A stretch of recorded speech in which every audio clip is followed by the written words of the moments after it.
विद्यार्थियों, प्रस्तुत वीडियो में मैं आचार्य महावीर प्रसाद द्विवेदी द्वारा रचित कुछ निबंध रचनाओं को याद करवाऊंगी। आप लोग वीडियो को लास्ट तक देखना, बिल्कुल भी स्किप मत करना, क्योंकि इसमें ऐसी ट्रिक मैं बताने वाली हूँ जिसको आप लोग यदि ध्यानपूर्वक सुन लेंगे, समझ लेंगे तो कभी भी नहीं भूलेगा। और आचार्य महावीर प्रसाद द्विवेदी जी की निबंध रचनाओं से क्वेश्चन बार बार पूछता है। देखिए, इनका जीवन काल 1864 से 1938 ईस्वी तक रहा और इन्होंने निबंध रचनाएं रची। देखिए कौन कौन सी हैं इनकी निबंध रचनाएं। महाकवि माघ का प्रभात वर्णन, कवि कर्तव्य, साक्षी के पुराण स्तूप, अतीत स्मृति, कालिदास की निरंकुशता। महावीर प्रसाद द्विवेदी जी ने देखिए महाकवि माघ का प्रभात वर्णन किया। महावीर जी को आप लोग जानते हैं कि जैन धर्म के 24वें तीर्थंकर थे, तो महावीर थे, अर्थात एक युग पुरुष थे, एक प्रकार से आप लोग कह लीजिए, भगवान तुल्य थे। तो महाकवि माघ का प्रभात वर्णन, महाकवि माघ को आप लोग जानते हैं, जो कि संस्कृत के लेखक हैं, जिन्होंने संस्कृत में गद्य रचनाएं वगैरह लिखी थी, माघ। तो महाकवि माघ ने जो प्रभात वर्णन किया, प्रभात अर्थात सुबह के समय का जो वर्णन किया, उस पर महावीर प्रसाद द्विवेदी जी ने महाकवि माघ का प्रभात वर्णन नाम से निबंध रचनाएं रच दी।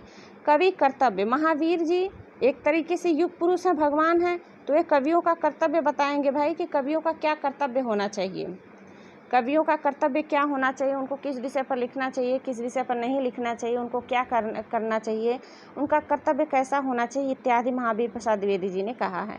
साक्षी के पुराने स्तूप, साक्षी नहीं होगा, सांची होगा, इसको आप लोग काट लीजिएगा। देखिए मैं लिख दे रही हूँ, साक्षी नहीं होगा, ठीक है, सांची लिखिए। सांची का स्तूप आप लोग देखे ही है ना, तो सांची होगा, ठीक है। जो थोड़ा बहुत मिसप्रिंट हो जाए तो मैं बता देती हूँ, तो आप लोग इसको सही कर लेना। सांची के पुराने स्तूप, सांची का जो पुराना स्तूप है, इस पर भी महावीर प्रसाद द्विवेदी जी ने निबंध रचनाएं रच दी। क्या किया?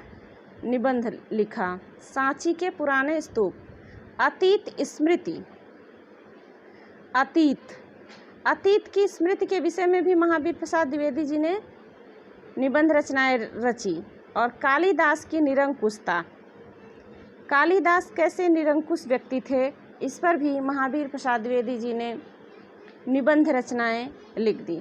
अब देखिए, जो व्यक्ति महान होगा, महावीर में महान पकड़िए, जो व्यक्ति महान होगा वो वैसे वैसे पॉइंट्स को भी पकड़ेगा जिसको अन्य लोग नहीं पकड़ पाते हैं। कवियों का कर्तव्य बताएगा, पुराने सांची के पुराने स्तूप के विषय में लिखेगा, अतीत स्मृति पर लिखेगा निबंध रचनाएं। आप लोग बताइए, अतीत के चलचित्र किसकी रचनाएं हैं? अतीत के चलचित्र महादेवी वर्मा जी की रचना है, अतीत के चलचित्र। यहाँ पर अतीत स्मृति है, अतीत स्मृति महावीर प्रसाद द्विवेदी जी की निबंध रचना है। कालिदास जी कैसे निरंकुश व्यक्ति थे, इस पर कौन, जो महान व्यक्ति होगा वही ना आलोचना करेगा, तो इन्होंने निबंध लिखा महावीर प्रसाद द्विवेदी जी ने कालिदास की निरंकुशता पर। तो इस वीडियो में बस इतना ही।